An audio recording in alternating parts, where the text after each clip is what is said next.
ఎందుకు? అమ్మ కొడుతుంది కాబట్టి. కొడుతుంది కాబట్టి చంపేయాలని మరి చంపేస్తే నీకు అన్నం ఎవరు పెడతారా? అన్నం మా నాన్న పెడతారు. మరి స్నానం ఎవరు చేస్తారు? మా నాన్న చేస్తాడు. మరి మీ నాన్న కాలేజీకి వెళ్ళిపోతే అన్నం ఎవరు పెడతారు?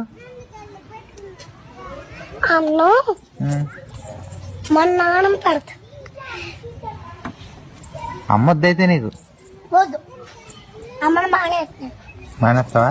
ఎందుకే? నన్ను అమ్మ కొడుతుంది కాబట్టి. ఏం చేస్తావు ఇప్పుడు? చంపేస్తా. మరి మీ నాన్న చెప్పావా? చెప్పా, గణదాడానికి వెళ్ళాడు. గణదాడానికి వెళ్ళాడా? నిజమేద అబద్ధం అనుకుంటున్నావా? అబద్ధం కాదు, అబద్ధం కాదు, మంచిదే చెప్తున్నా. నిజమే. నిజమే, చంపేస్తా. తప్పు కదా, అమ్మని చంపచ్చా? చంపేస్తాను. ఎందుకు?